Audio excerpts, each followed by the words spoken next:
Eu sou Mário Persona e essas são as respostas que eu dei aos que me perguntaram sobre a Bíblia. A pergunta que não quer calar: pode uma pessoa crer em Jesus e em sua palavra, e mesmo assim essa pessoa não ser predestinada para a salvação? Na realidade, a predestinação é para ser filho. A eleição é para a salvação. Somos eleitos e predestinados. Eleitos por Deus para a salvação e predestinados para sermos filhos. Então ele perguntou, voltando à pergunta que não quer calar: pode uma pessoa crer em Jesus, em sua palavra, e mesmo assim essa pessoa não ser predestinada para a salvação? Não. Não. Uma pessoa que crê é uma pessoa que foi eleita e foi predestinada para a salvação. É preciso que o pai dê essa pessoa ao filho para que ela seja salva. Isso está escrito em João capítulo 6, 44 ao 65. São 2 versículos que eu juntei em uma passagem só. Ninguém pode vir a mim se o Pai que me enviou não o trouxer, e eu o ressuscitarei no último dia. Por isso eu vos disse que ninguém pode vir a mim se por meu Pai não lhe for concedido. Ou seja, antes de alguém chegar a Cristo, isso precisa passar pelo Pai. Precisa pegar um carimbo do Pai, para que ele dê a Cristo essa pessoa, para que ela possa crer e ser salva. Mais um comentário aqui, é uma pergunta. Hoje eu ouvi um pastor dando ensino na igreja e falou que está escrito na Bíblia que se não entregar o dízimo, a gente não vai para o céu. mais um picareta aqui querendo fazer dinheiro em cima dos cristãos, né? Aí eu fiquei confusa. A salvação não foi pelo sangue de Jesus na cruz? Claro que foi, minha filha. Esse homem aí é um servo de Satanás, como o próprio Paulo avisou na segunda carta aos Coríntios, que Satanás se transfigura em anjo de luz e os seus ministros se transfiguram em ministros de justiça. Sim, tem muitos aí que trabalham para o diabo vestidos de terno e gravata e Bíblia na mão. Ou batina também, né? Ou batina, mas não são servos de Deus, são servos de Satanás. E por isso que acontece isso, né? A minha resposta para ela foi: nós fomos avisados de que haveria falsos profetas que fariam comércio dos crentes, e pelo jeito essa igreja que ela frequenta contratou um emissário do diabo para enganar. Então é só você ficar com o que a Bíblia diz e fugir desses lobos. Nessa igreja que você frequenta, deve ter uma placa sobre uma porta onde está escrito saída. Saia por ali e não volte mais. Aqui agora uma passagem da palavra de Deus. E também houve entre o povo falsos profetas, como entre vós haverá também falsos doutores, que introduzirão encobertamente heresias de perdição e negarão o Senhor que os resgatou, trazendo sobre si mesmos repentina perdição. E muitos seguirão as suas dissoluções, pelos quais será blasfemado o caminho da verdade. E por avareza, que é amor ao dinheiro, por avareza, farão de vós negócio ou comércio com palavras fingidas, sobre os quais já de largo tempo não será tardia a sua sentença e a sua perdição não dormita. Isso foi quem escreveu, foi Pedro na sua segunda carta, capítulo 2, versículos 1 a 3. Quer saber quem são eles? Liga a TV, liga o rádio, liga a internet, e você vai encontrar, tem um monte aí. Se você sacudir aquela árvore ali na rua, cai meia dúzia de falsos profetas. Continuando então, uma outra passagem agora de 2 Coríntios, essa que eu mencionei, diz assim: porque tais falsos apóstolos são obreiros fraudulentos, transfigurando-se em apóstolos de Cristo. E não é maravilha, porque o próprio Satanás se transfigura em anjo de luz. Não é muito, pois, que os seus ministros se transfigurem em ministros da justiça, o fim dos quais será conforme as suas obras. Isso está em 2 Coríntios 11, de 13 a 14. Então, se você tem mais de 2 neurônios, fuja desses que falam essas bobagens, como esse falou, que se não der o dízimo vai para o inferno. Fuja desses caras. São pilantras, são malandros, são sem vergonhas, que querem apenas comer a carne das ovelhas, querem querem viver às custas do esforço do próximo. Aqui um outro comentário de alguém que certamente viu que eu comecei a fazer academia por causa da minha péssima saúde, minha péssima forma física, né? Então eu comprei até uma bicicletinha daquelas para pedalar em casa, que é só o pedal, né? Só o pedal, põe no chão, senta numa cadeira e fica pedalando. Eu pedalei 3 vezes nela e não deu certo. Ela andava para todo lado, ela queria ir embora dos meus pés. Então achei melhor me inscrever numa academia. Então aqui alguém pergunta: irmão, como lidar com a vulgaridade sexual das garotas e mulheres na academia que propositalmente as provocam? Bom, eu não posso julgar se as garotas e mulheres da academia estão de propósito provocando vulgaridade sexual, porque hoje é normal ir à academia não de saia até os pés e blusa até o pescoço, gola olímpica, né? É normal uma mulher ir à academia vestida com uma vestimenta colante, né? De esportiva, ou uma bermuda, uma camiseta, ou alguma coisa assim. Se você for à praia vestido como um banhista, seja homem, seja mulher, você vai chamar pouca atenção. Agora, claro que também existe, você pode também querer escolher alguma coisa muito, né? Muito, mostrando muita pele. Mas se você for à praia vestido de terno e gravata, aí a praia vai parar para olhar você. Então tudo depende do ambiente onde você está. Mas voltando então aqui, como lidar com a vulgaridade sexual das garotas ou mulheres na academia que propositalmente as provocam? Isso aí o cara julgou, né? Julgou. Você acha que a mulher sai de manhã para ir na academia e fala assim: deixa eu pôr essa roupa aqui que eu vou deixar os homens malucos? Cara... minha resposta agora. Eu tive um professor no colegial que era bastante sério e bastante dedicado ao ensino. Um cara muito legal, muito bom. Um dia, uma colega da primeira fila, sentada na minha frente, chamou a atenção dele, avisando que a vista da sua calça estava aberta. Ele nem se abalou, apenas respondeu: minha filha, quem quer ver estrelas, olha para o céu. E continuou com a aula sem fechar a vista. Muitas vezes o mal está na vista de quem olha e não na intenção de quem veste. Mais uma aqui, que ele comenta que o dízimo foi dado antes da lei.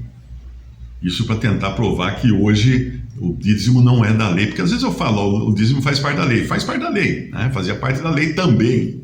Claro que foi dado antes da lei. Mas ele coloca que o dízimo foi dado antes da lei. E eu respondi: e o cristianismo veio depois de tudo isso. E se alguém está em Cristo, é nova criação. Passou o que era velho, e eis que se fez novo. 2 Coríntios 5,17. E também, pois nem circuncisão é coisa alguma, nem a incircuncisão, mas o ser nova criação. Então não adianta querer aplicar a lei que era para a velha criação, o velho homem, o homem descendente de Adão, querer aplicar isso na época da graça, quando o novo nascimento torna a pessoa uma nova criação em Cristo. Então não tem nada mais a ver com a lei, não tem nada mais a ver com os mandamentos da lei para ser justificado. Ok? Vamos ao seguinte aqui.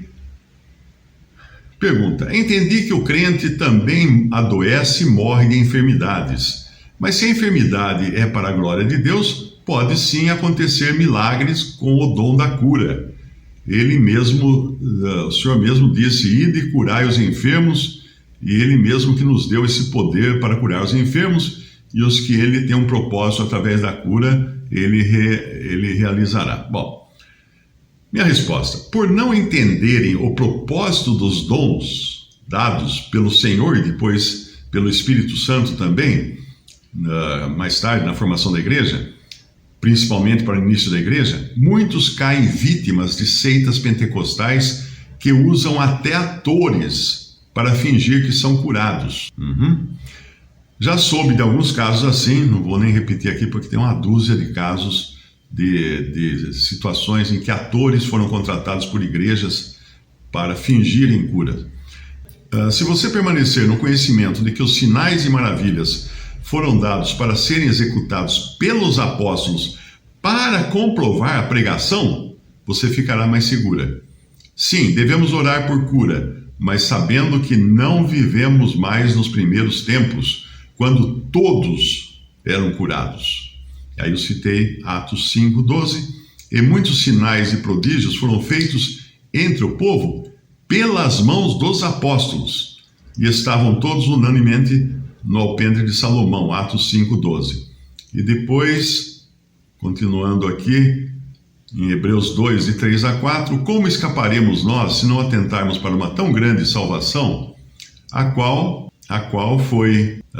começando a ser anunciada pelo Senhor, foi-nos depois confirmada pelos que a ouviram, testificando também Deus com eles, por sinais e milagres e várias maravilhas e dons do Espírito Santo distribuídos por sua vontade. Hebreus 2, de 3 a 4. E agora Atos 5:16, e até das cidades circunvizinhas concorria muita gente a Jerusalém, conduzindo enfermos e atormentados de espíritos imundos, os quais eram todos curados. Atos 5:16. Você já viu algum programa de televisão aí daqueles pregador de cura, que ele pega e levanta a mão e toda aquela multidão que está assistindo lá ao seu culto, na mesma hora é curada? Você nunca viu, né? Sempre vai aparecer alguém lá, que inclusive, se você pesquisar, tem uns caras na internet que tem a pachorra, essa palavra acho que é muito antiga, né? Tem a pachorra de gravar trechos de diferentes cultos, onde aparece sempre o mesmo cara sendo curado. E ele cada vez é curado de uma doença diferente. Isso que é fé, hein? Isso que é... Né? Ou então o pregador ele não fez o serviço bem feito e deixou muitas doenças para serem curadas depois. Mas parece até um cara que aparece, tem alguém que fez recortes de telejornais da Globo, onde aparece o Henrique. Aquele cidadão que está caminhando na rua, então vê o repórter e fala assim, como é que é o seu nome? Meu nome é Henrique. O que você acha da situação, não sei o quê? Eu acho isso. Aí alguém fez o recorte, tem uma dúzia de cenas onde aparece esse Henrique dando a opinião dele sobre o assunto ali que é no noticiário, ou seja, tudo perfeitamente combinado. Infelizmente existe muita gente ingênua nesse mundo que acredita em tudo aquilo que vê. Vamos mais um aqui. Pergunta, esses dias eu assisti uns vídeos de como os judeus tratam os cristãos lá em Israel. Algumas câmeras gravaram judeus adultos e crianças cuspindo, pisoteando e riscando a porta de uma igreja. Um outro vídeo tinha duas mulheres cristãs paradas conversando, aí passaram alguns judeus cuspindo e rindo delas. Outros vídeos onde cristãos pregavam sobre o Senhor Jesus, apareceram muitos judeus irados que começaram a bater com vara e chutar os cristãos até expulsarem eles de lá. Depois de ver esses vídeos, eu fiquei pensando se os judeus estão fazendo a vontade do diabo, assim como qualquer incrédulo faz naturalmente por não ser salvo. E também pensei se é correto ir a Israel para falar em público sobre o Senhor Jesus, sendo que eles rejeitaram o seu Messias quando ele veio e falou com eles na época. Tipo, se eles rejeitam o próprio Senhor Jesus, por que eles iriam querer nos ouvir pregar a palavra? Bom, vamos então à resposta. Resposta, o cristão vai pregar o evangelho onde existirem pecadores, onde existirem pessoas necessitadas de salvação, sejam judeus ou gentios. Muitos judeus hoje se convertem a Cristo, apesar de a grande maioria ser indiferente ou odiar cristãos, como nessas cenas lá em Jerusalém. Não se esqueça de que, historicamente, foram cristãos que, com a desculpa de libertarem a Cidade Santa, invadiram aquelas terras e mataram muitos inocentes, judeus inclusive. As cruzadas foram guerras de invasão e extermínio, não só de muçulmanos, mas também de judeus que se opunham ao Evangelho. Depois veio a Inquisição e todo o seu terror para encher de ouro e riquezas de judeus, surrupiadas de judeus, os cofres do Vaticano. De onde você acha que vem todo aquele ouro do Vaticano, né? Aquele ouro para o Papa mandar fazer uma cruz de ouro, ter ouro, medalha de ouro, estátuas de ouro. De onde você pensa que veio aquilo? Inquisição, espoliou judeus ricos e pegou todo aquele tesouro, entre outras coisas, né? E levou para o Vaticano. Então, judeus têm sim motivos de sobra para odiar cristãos, porque os cristãos só maltrataram os judeus. E até na Segunda Guerra Mundial, um país muito evoluído, muito de povo, muito dos mais inteligentes do mundo, né? Os maiores cientistas do mundo estavam lá na Alemanha.